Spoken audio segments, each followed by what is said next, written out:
Happy Spiritual Sunday. Welcome to Florida. All right. So we want to get right on the road. I have, I hope, very powerful, important concepts. So let's start with our affirmation. Oh, let me make sure it's here for you.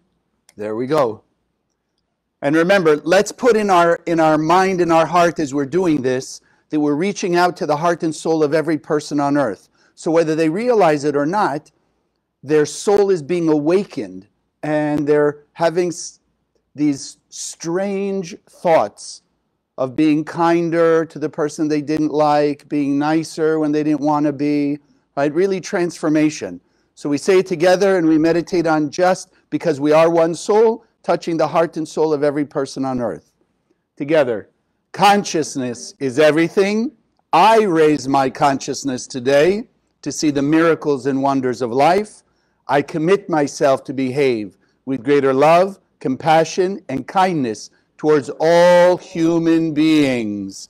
And that we're going to get a little bit more into today. So let's start. Something very obvious. Do you see massive chaos in the world?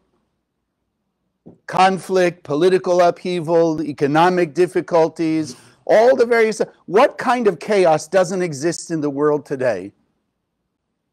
I mean, everything of every type you can imagine, pandemic, health issues, etc. The interesting thing is it's becoming more and more apparent to us that it is literally worldwide. It's not just a particular area. So right now we say, okay, Russia, Ukraine, which we'll talk about here at the end, or have an opportunity for us all. But is it only Russia and Ukraine? It's affecting all the world. Everybody's involved in it. The last few years, it's been very clear to us, the pandemic, everyone, we're in it together, we're in it together. Giving you and me, who are students in the Kabbalah Center, the realization that they're finally catching up. When somebody says, or they're saying out there, we're all in it together, what are they really saying? We are one soul. Quantum physics doesn't just pertain to sort of the external part of human existence. It also, more importantly, and more fundamentally, pertains to the soul of every human being on earth. Because we are all in it together. There's nothing, according to the Kabbalists, that can happen to one person that doesn't in some level happen to all of us. The issue is, if we allow ourselves to believe it, feel it, sense it, experience it, and therefore want to change it. That's the difference. When it comes to ourselves, sure, heaven forbid, if I'm in pain, of course I want to fix it right away. But how much do we feel the pain of the other person? And so this is a little bit of what we'd like to get to tonight, or today. Tonight for you, those of you in Hong Kong. See, I told you we weren't in Florida. I'm over there in Hong Kong. I don't know about you guys. So I miss Hong Kong. Yes, you guys. So, Kabbalistically, remind ourselves, thousands of years ago, before it became popularized, the Kabbalists taught us one of the fundamental laws of the universe. It's called the law of affinity, sometimes known as the law of similarity of form. Now, for those of you who maybe aren't familiar with that, you could look at it another way. Like attracts like, or has been coming to the forefront these last few years, the law of attraction. Like attracts like. Okay, so let's start, just for you and me, let's start to get a feel for that, where I'm going to take you. So if I can ask you just for a moment, if you need to close your eyes, that's great. If not, think, but don't look at me while you're thinking. Have you ever felt distant from a loved one? Or a friend? Just think about it. I just want you to go back there. Remember that moment when you felt distant from a friend or a loved one. And just revisit what was going on in that moment. Basically at that exact time. The various circumstances, what was being said, done, etc. Just have a conscious awareness, objectively.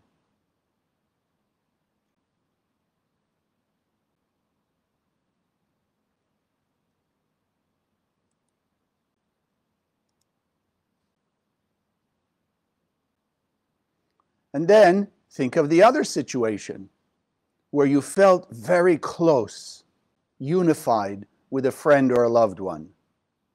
That moment in time, that moment, whatever it was, and in the same way, think about what was going on, what were the circumstances, what was being said and done.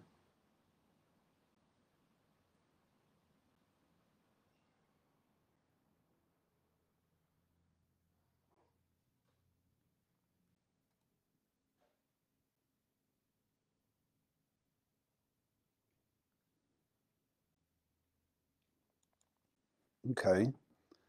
Now that you've looked at it, hopefully a little more objectively, the moments that you felt distant from someone, was it because you were agreeing on what was going on? You had the same perspective of things? You had the same vision of things? You had the same opinion of things? Or was it the opposite? You had one opinion, they had a different opinion. You saw things one way, they saw things another way. And as much as you may love them or care for them, in that moment you felt a distance. And now we look at the opposite. Those times when you felt close to people. That, were you disagreeing with things? Were you of different opinion, different perspectives? Or were you the same? Same ideas, same thoughts, same desire, same perspective. So this is essentially the simplicity of this thing called similarity of form, law of attraction, law of affinity, like attracts like. It doesn't have to be huge and major. It could be moment to moment, like you just did. Right? One moment you feel close to this person that you love, that's a close friend, and one moment suddenly you don't. You can go back and forth. The fundamental thing I want to get across is when we have a similarity of form, when we are like that person, or they're like us, you feel close. Right? You both like the same movie. You wanted to go to the same social event. You have the same opinion on things. You have the same opinion about each other. I love you so much. They love me so much. Wow, we feel so close. Then come those moments, no? Where you disagree. I thought you loved me. Well, I thought you loved me. I thought you were my friend, but I thought you were a friend. What changed? It's our perspective. The fact that we don't see somebody or something similar. Now, let's go even just to ourselves, okay? Because I can already hear, remember we have this opponent, this rotten voice inside our head. I still like to call it a parasite, although some people have told me, no, parasite, ooh. That's why I like a parasite, because you want to get rid of it right away. You don't want to keep it. But you got that voice in our head that's telling you, oh, it's the other person. Yeah, okay, Chaim, this is all great and nice, but you don't know what they said, you don't know what they did, you don't know how they treated me or whatever, right? So then let's think of ourselves. When things don't go your way, whatever that is, you drive down the street, you expect just to get to work or your destination quickly, and that rotten scoundrel gets in your way on the road. So things don't go your way. Meaning what? The environment does not have an affinity, a likeness, a similarity with what you wanted, what you expected. And therefore there's a distance, there's a space between the way you wanted it to go and the way it is going. I hope you're following me. Now, of course, in that moment, we're happy, singing, joyous. No, in that space where it's not going my way, I begin to feel frustrated, angry, resentful, hurt, critical, judgmental, egotistical. All the negative things come in that space. But when things are going my way, exactly the way you want it to go, then law of affinity, right? Like attracts like. Oh, you're so happy. You're joyous because everything is going the way you wanted it. So if the circumstances have affinity with what you want, now you're happy, you're joyous, it's great, it's wonderful. Thank you, God. But let me throw in another Kabbalistic perspective. Desire to receive for oneself alone, reactive behavior. I want what I want, when I want, how I want it, the way I want it. Now. So when it looks that way, when there's an affinity, everything happened. Nobody was in my way driving to my destination, whatever it was. Oh, I'm so happy. It's great. That's true. In that moment, there was no space for the negativity to get in because it all went your way. But you and I have learned from Kabbalah 1 forward, in the big picture, every reactive behavior, every action of desire to receive for oneself alone, meaning I'm only thinking of myself, I'm only thinking of my benefit, and again, not in a really bad, evil, negative way that way, but look, it's my business deal, I got to get there quickly, because I want to make sure I get the business deal, and I get the business, and I make the money. Without really the thought of, no, the Creator's giving me this opportunity, it's a situation, it's an opportunity where I can share some light. I really only want the business deal so I can make the money, so I can give my tithing, donation, charity, something and help the world, help other people. When that's not in our mind, then it is defined as desire to receive oneself alone. And even though it'll feel great in the moment and everything will be wonderful, we know long term what's going to happen. Short circuit. That instant gratification is going to disappear, and then is going to come the space of darkness, where there'll be hurt, anger, resentment, judgment, guilt, shame, whatever it might be, will slip in that place. So yes, in that first moment, think, as I've learned 30 some odd years in the center, physical. Do you remember, of course, now it's getting more difficult, do you remember incandescent light bulbs? Yeah, with all the fancy technology, it's hard. So do you remember when you're walking in a room and you're not really looking at the light bulb, but you went to look at the switch and you hit the switch and the light bulb burned out? What's the first thing you noticed? How did you know, if you could slow time down to whatever milliseconds, how did you know the light bulb was about to burn out?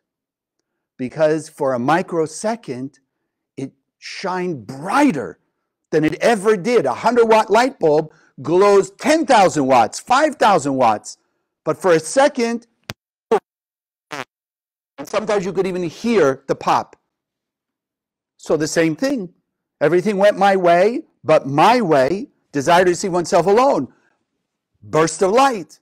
Oh, I feel close, great, wonderful. But then, when the short circuit hits, because that's not what we're here to do, is to act with desire to see oneself alone, act separate from other people, act separate from the entire universe, act separate from quantum. We're here to use quantum to influence, in a good way, everybody. So yes, so even though in that moment it all went my way and I felt great, then's going to come the space. And as we said, in that space will be the hurt, the anger, the judgment, resentment, guilt, shame, all the negativity. Fear. Look what's going on now. In the space between all the conflicts in the world. Fear, fear, fear, fear. Bottom line. Tell me I don't think there's probably a person on earth who doesn't have some fear being awakened more and more intensively now. Because it's everywhere you look. Everywhere you look. In fact, Michael Berg was just saying the other day, we had 2 years or so of COVID, right? Now all of a sudden COVID sort of took a back seat to Russia-Ukraine. But it's no space in between. One after the other, after the other, after the other, some kind of conflict always there, just to keep people on the edge of their seat with fear, judgment, hurt, resentment, mostly fear.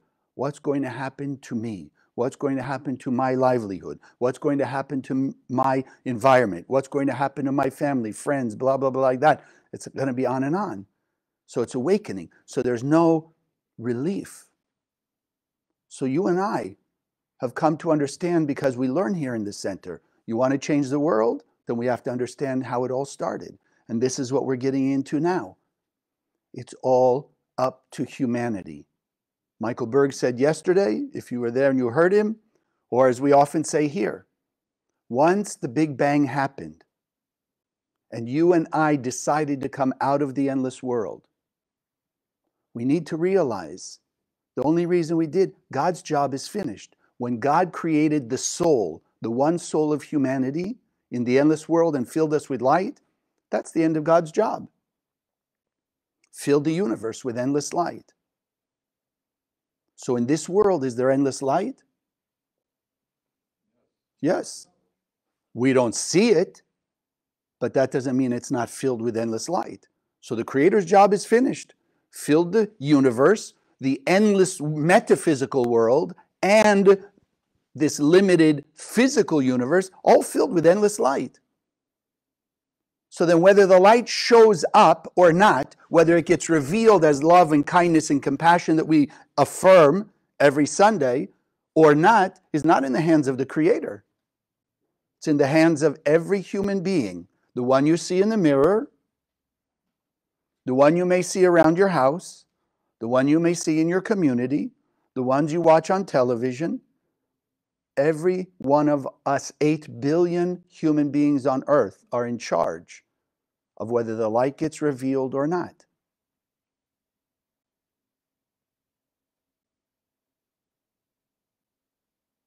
I can already hear, no. If they didn't do this and they didn't say this, I would be happy, it would be great. Yeah, exactly. If everything went your way. So one of my favorite examples from before Kabbalah, when people used to say, yes, they meditate that as they're driving somewhere, they're going to have all green lights. So I remember thinking back then, well, what happens if one going north and south is meditating all green lights, and the one going east and west is meditating all green lights, and they come to an intersection where there's both green lights? People who have positive thinking get to meet in the middle of the intersection. Yeah, the cars are banged up a little bit, but two wonderful, positive thinking people get to meet in the intersection because they both wanted green lights. They weren't really stopping to think, what about the other person? Why don't we wish green lights for the other person? You know what? And if I have to face a stop sign or a red light, okay, I'm willing to share because I know what goes around comes around. Law of similarity of form, law of affinity.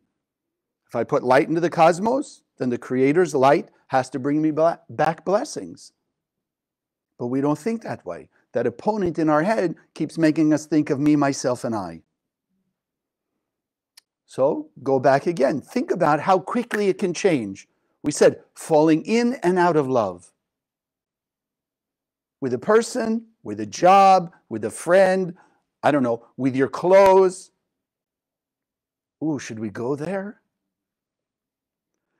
Big social event, run out, buy a new outfit. It's great and it's wonderful because everybody looks at me and and I'm the center of attention. And the next day I look at that outfit in the closet and I say, why in the world would I buy that? I'm taking it back to the store. So it's the same thing, fall in and out of love. Why? Because relative to the social event, it had affinity. I wanted to be the center of attention. This was the means to be the center of attention. The next day, I'm not in the social event. I may have to find another way to be the center of attention. So this outfit is not going to suit. It's not going to foot the bill. Right? It's not going to make me the center of attention. So why do I need it now? Falling in and out of love. Falling in and out of like. What other name you want to give it? So this is it. This is it. The bottom line is, like attracts like. Now, let me give you some steps to do or some examples. Because you and I, if you're watching, if you're here, if you're a student in the center, for sure, we're all good people. All good people. Truly good people. But have you ever had the thought, or ever maybe even expressed, or some of your close friends that are also good people express, how much they hate the evil people of the world? Terrible. I hate that person for that horrible thing they did. Pause. What about the law of affinity? What about similarity of form? If a good person is in the form of hating the hater, in that moment, they're the same as the hater.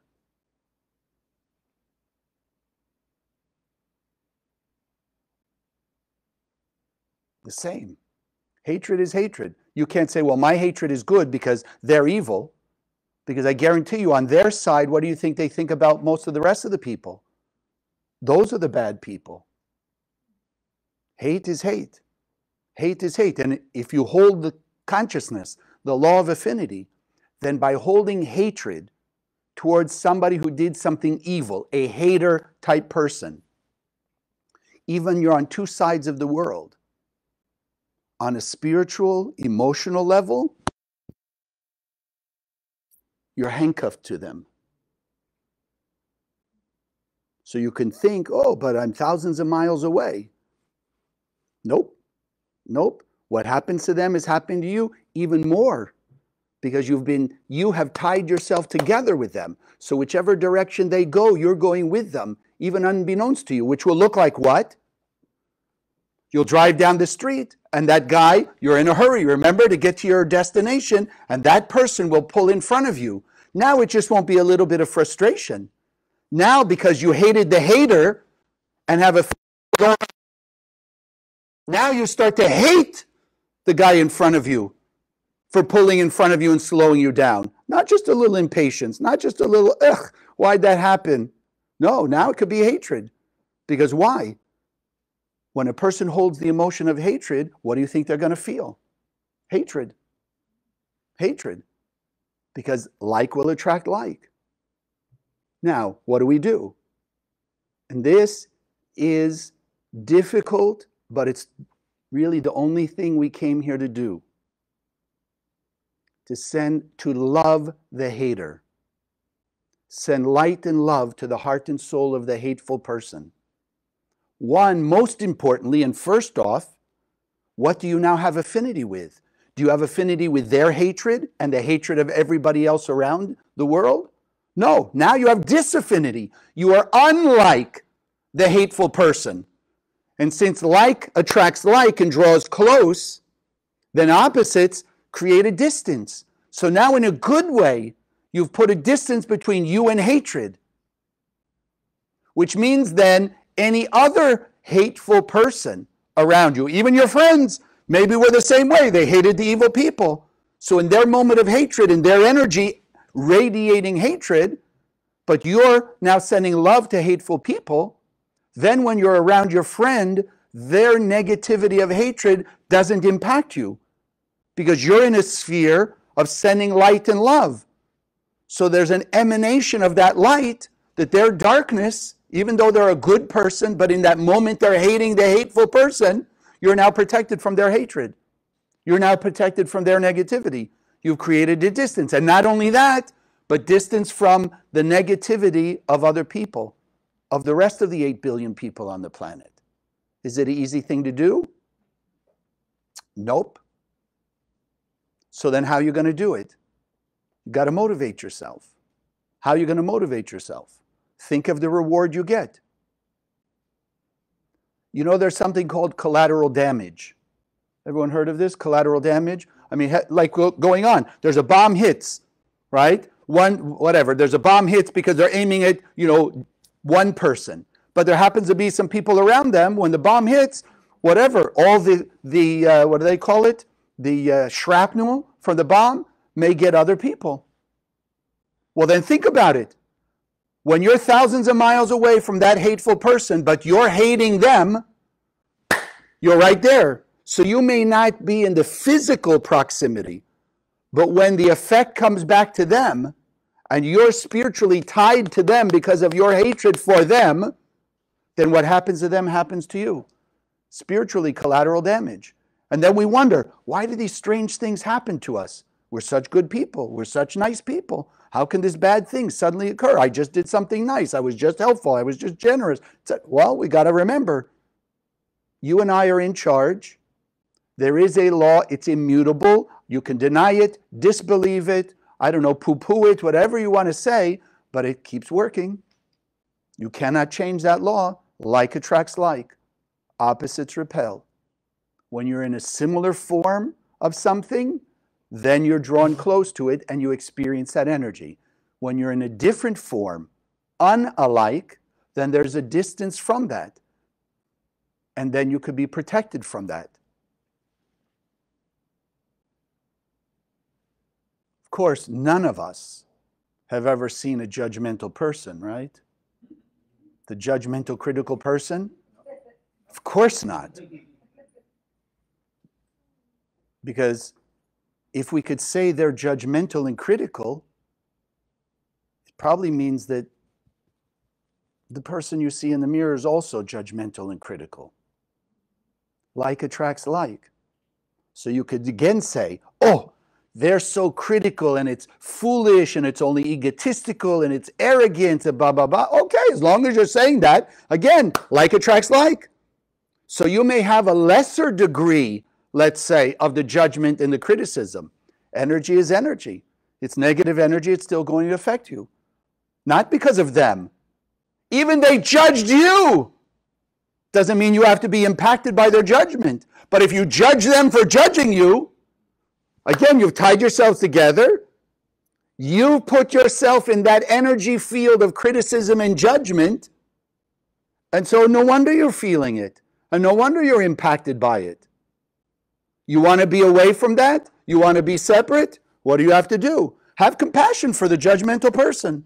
Shine light on them. Again, first and foremost, you're distant from their negativity.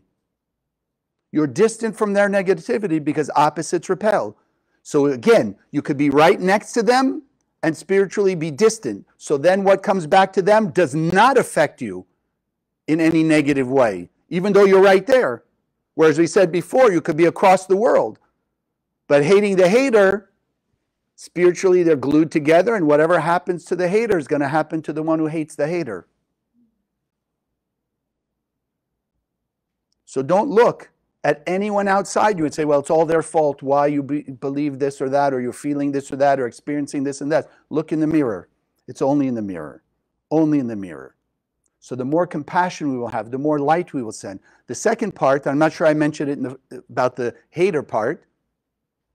If you're sending compassion, energy of tolerance, understanding, compassion to that judgmental, critical person, not only do you protect yourself from their negativity, but at the same time, you begin to wake up inside them greater compassion. Start dissipating their judgment and their criticism. Because where's that coming from? It's coming from their selfishness. It's coming from their body energy, not their soul energy. Soul's energy is pure compassion. So when we're sending compassion to them, or we're sending love to the hateful person, we're creating affinity with what? We are creating disaffinity with their outer behavior of judgment and hatred. But we're creating affinity with the light of the Creator inside their soul. So not only do they have awakening, but we've just connected to more light in our life. And if you think of light as the currency of life, that means health, peace, protection, abundance, compassion, all love, all the good things. If the light is the currency for that, then the more currency of light and love you've got, then the more good you're going to have in your life.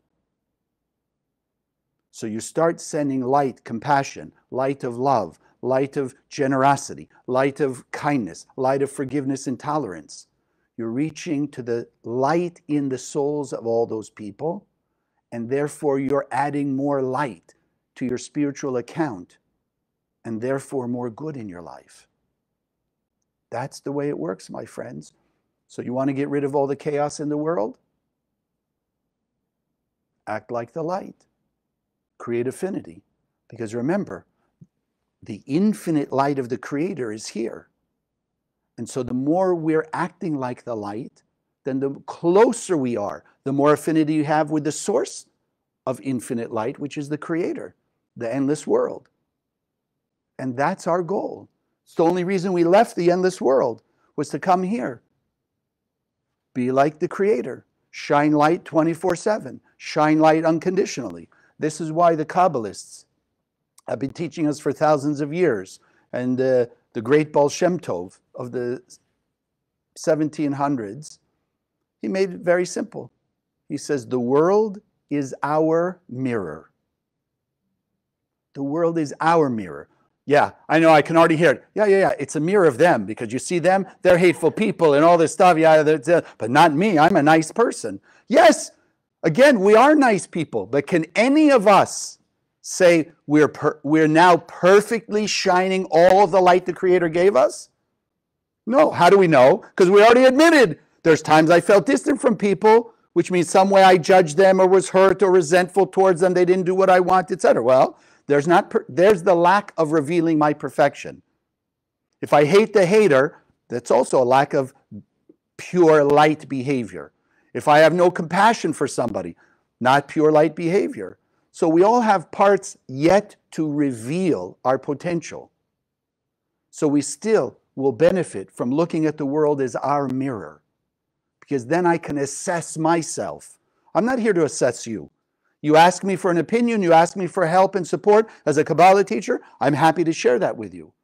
I also will tell you very openly, I learned, it took me a few years to get it, but I learned how to distinguish people who really want to know and really want to change, and those who are just asking because they think that's the right thing to do. Oh, please, Chaim, tell me, what can I change and what should I be doing? So me, foolish, innocent me, oh, here, let me help you. Do this and this and this. Look at yourself this way and this way and this way. And then I started to realize they didn't want to hear it. It might as well, as they say, fallen on deaf ears or just gone in one ear and out the other, right? But they were learning in the centers. They figured that, well, their friends are meeting with teachers. They might as well meet with a teacher, so why not? No. If you really don't have a desire to change, then I've learned.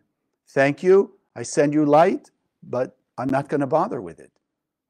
And I must also tell you, I even have moments of that with myself. When I look in the mirror sometimes, okay, what's wrong with me? And then the mirror says to me, do you really want to know? Are you really ready to change? Doesn't seem like it. Oh, so frustrating when you can't run away from yourself. But it's also a blessing, because when I hear that voice in the mirror, it sort of shakes me awake, and then I can change. Because you and I'm sure in our heart and soul, we want to change. We want to break through. We want to be those full light beings. We want to reveal all our light. Yeah, it's not always comfortable, and there's still that little opponent in our head that's still pointing out and justifying, oh, they did say that. And I'm not telling you they didn't say or do what they do. I'm not saying that those people out there are not doing negative things. But I'll tell you something that was inspiring. A few years back, maybe you remember. Because remember, if one of us can do it, we can all do something similar. So there was, I believe it was in the Amish community or something similar, where some crazy guy went in and he killed like 26, kindergarten kids, something like that.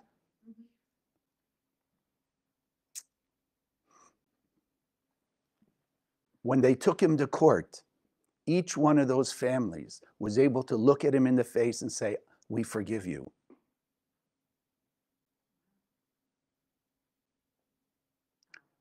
Wow. Exactly.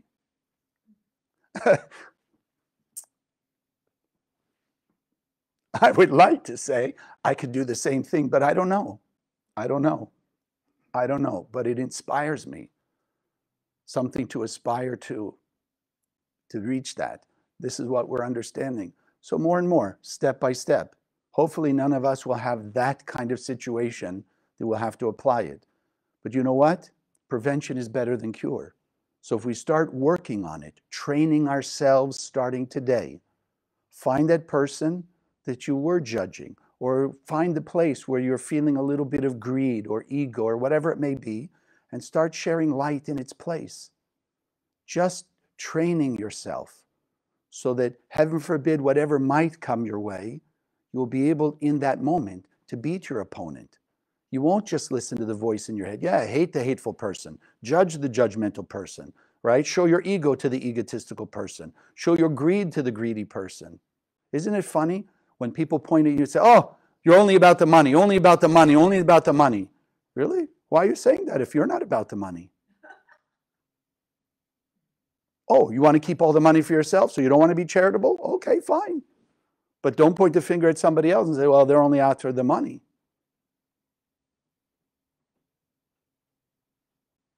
The old saying, when you point the finger this way, 3 are pointing back at you. That I must tell you, I didn't understand it quite so clearly, but I remember kids in like 3rd, 4th, and 5th grade doing that. Look at them and say, oh, you're stupid. They say, yeah, but 3 fingers pointing back at you. You must be 3 times as stupid.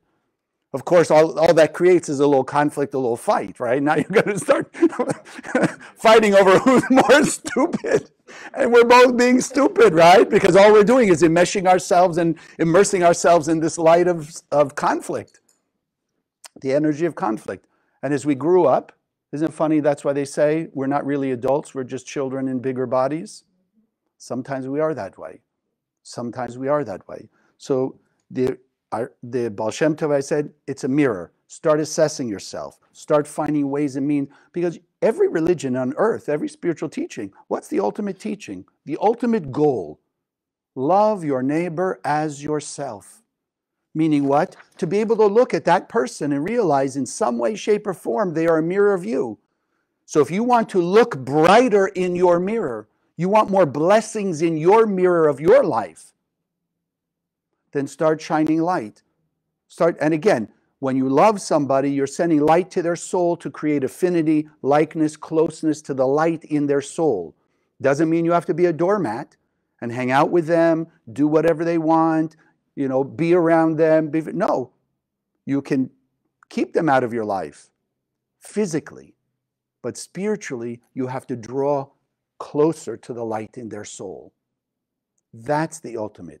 Because the more we will love instead of hate, the more we'll be compassionate instead of critical, the more we'll be generous instead of selfish, and the more we'll be humble instead of arrogant, the more grateful instead of resentful.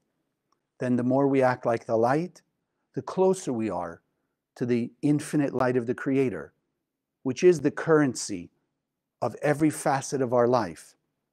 And therefore we draw closer to all the light, all the blessings that the Creator has already given us and set out for us.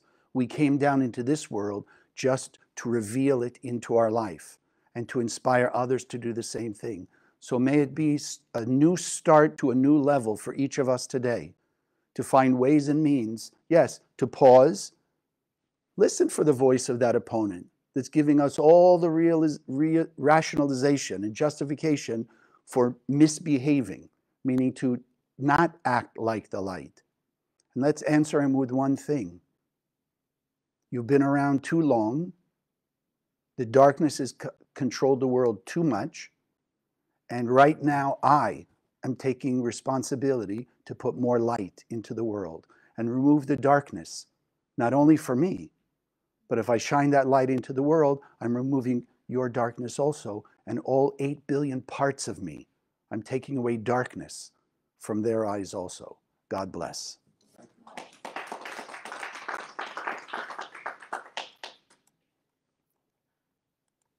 Two quick things here.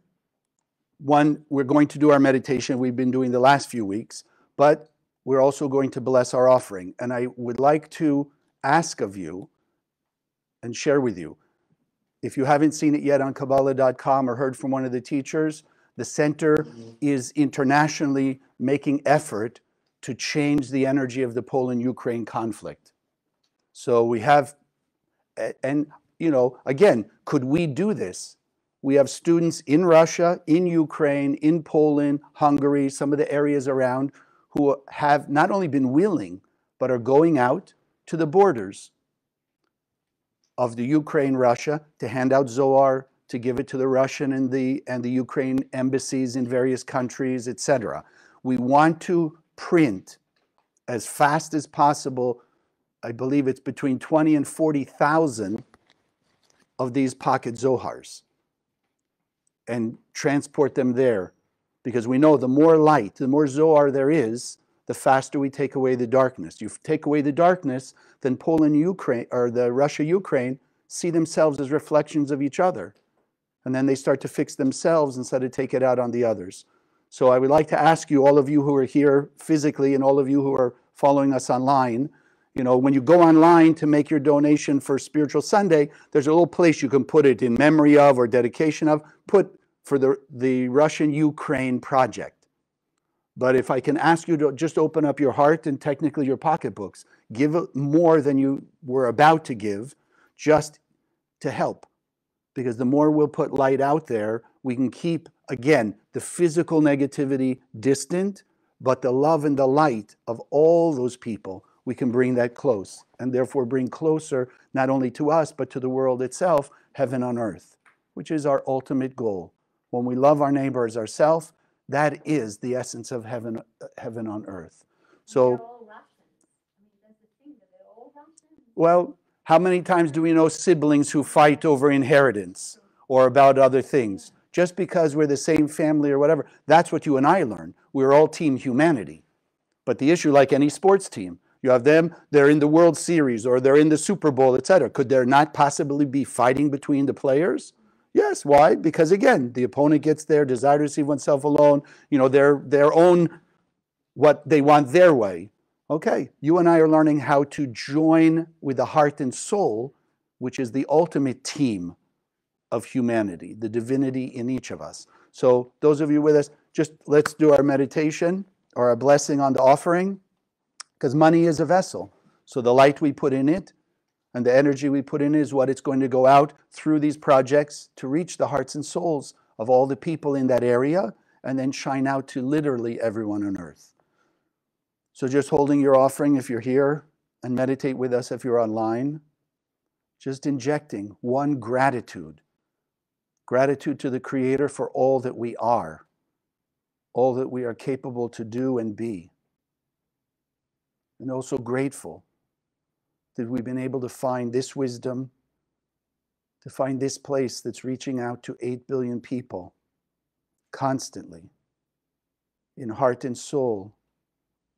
The Kabbalah Center is dedicated from its inception, thousands of years back, to remove the pain and suffering, the death and destruction for all humanity. So we inject our love, our light, our blessings. Did it go through the efforts of the students and the teachers around the world that are making that effort to bring light, the endless light of the Creator, through the area of Russia, Ukraine, that it spread out through all the earth to bring light to the eyes of the heart that exists in each person, that they will see the light in other people, they will see more light in themselves, and then act with greater love, kindness, and compassion towards all human beings. Together we say, Amen. So now I want to do, very apropos, those of you familiar, what you see behind me are part of the 72 names of God, which are 72 attributes. The one we're going to work with in this particular meditation you have here, I'm showing you online. The Hebrew letters, Aramaic letters, they simply are portals to the endless world and the endless light of the Creator. And so they shine the light. In this case, the letters Resh, Yud, Yud. When you combine those energy forces, it touches the heart and soul to eliminate hatred, which, as we said today, eliminating hatred means taking away from my thought, has to be my way, and allows to be replaced with the thought, I want to go the way of the light, the way of my soul, the way of peace. Resh, Yud, Yud. So just look at the shapes. Let them be engraved in your mind's eye. And then if I can ask you to close your eyes Put your feet flat on the floor, hands comfortably in your lap.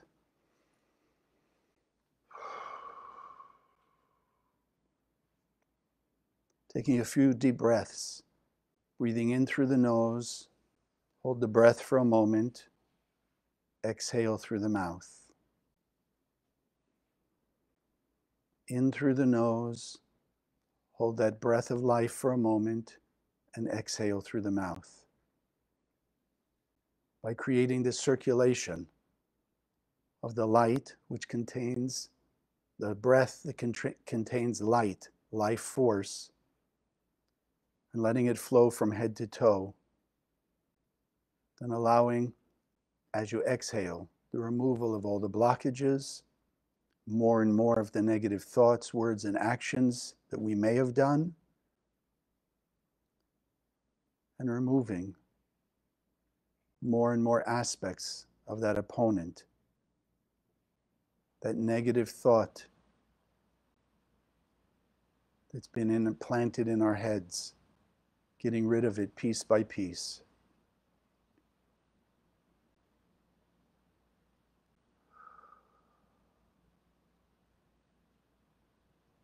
As you're awakening more of this light inside you through this circulation of breath, feel yourself floating on a cloud of light,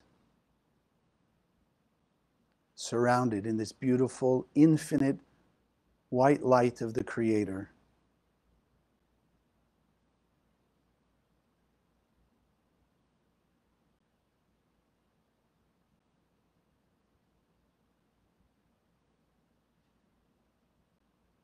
And let's envision together this name of God, Resh Yud Yud.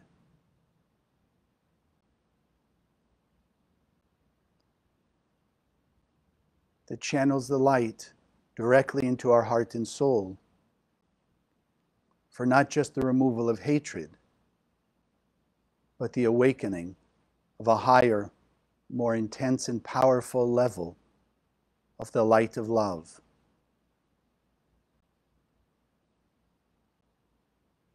Let's draw directly into our heart and soul this power,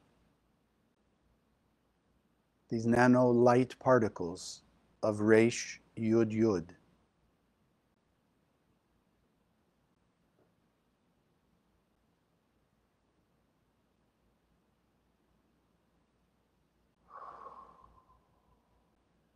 Feel them vibrating through your heart and soul to spread this light of love, compassion, forgiveness, and tolerance.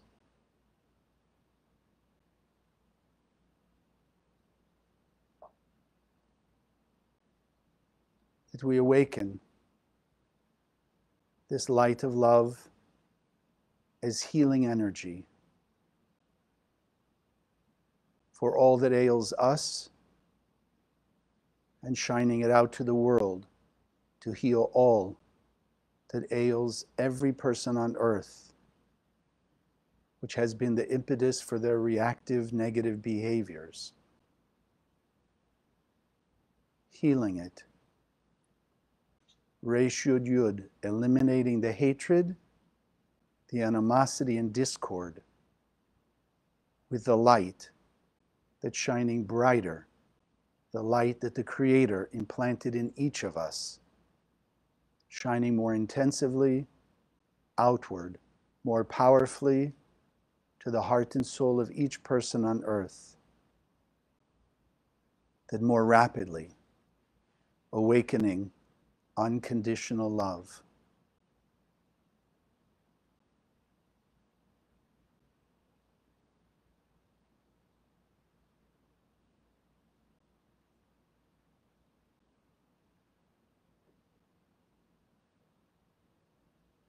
Feel that greater sense of peace and serenity that's now awakened in you.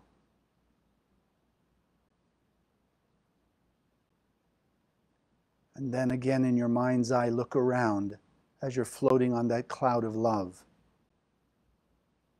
and see more and more the 8 billion people on the planet also being raised into the heavens with us on the clouds of light.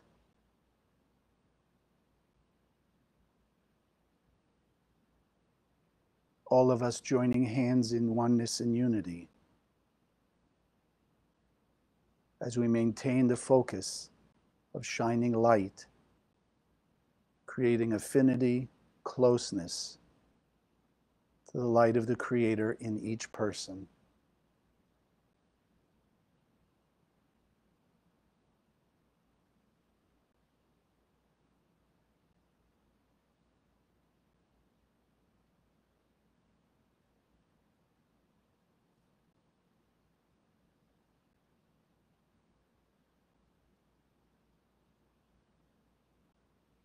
And take note of how your own personal tension, anxiety is dissipated, replaced with a greater sense of peace, serenity.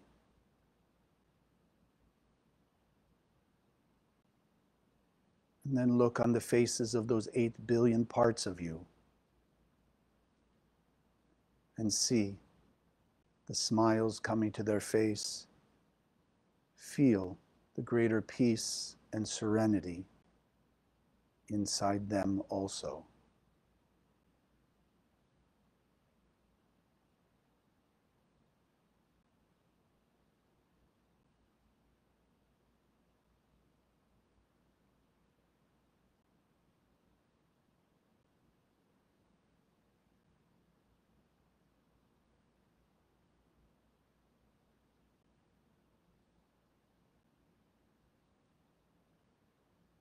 And still holding hands with all 8 billion parts of us,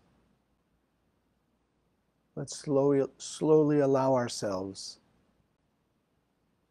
to descend back to earth. And even though our hands may part, the bonding, connection between heart and soul of all of us remains.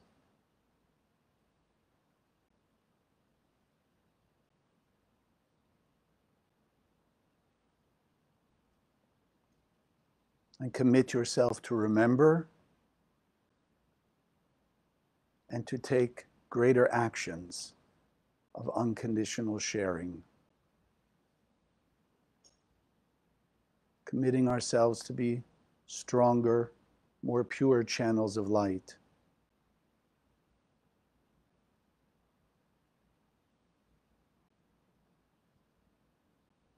More consistently, more intensively, shining light to every person we meet.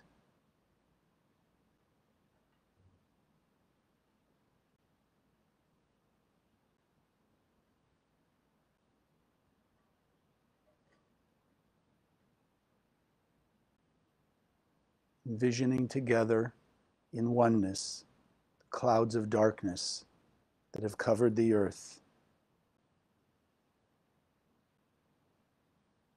disappearing, and the sunshine of the infinite light of the Creator shining down on each and every one of us. That it's clear in our mind's eye, heaven on earth, peace and love,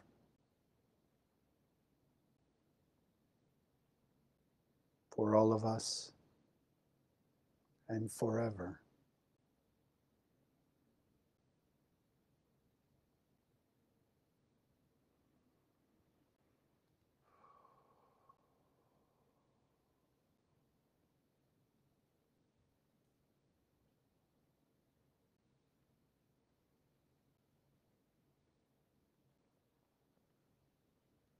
And taking one more deep breath to anchor in this new consciousness, awareness. And as you slowly exhale, open your eyes.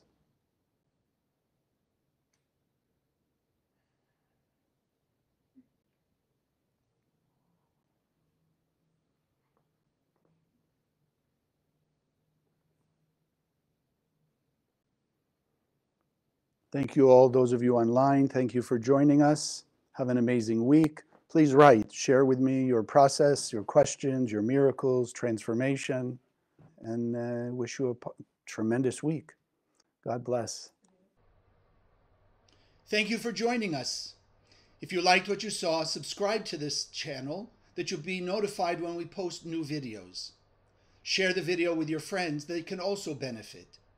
And check out the website, www.kabbalah.com, that's Kabbalah, for hundreds of articles and classes. Wish you an amazing day, and God bless.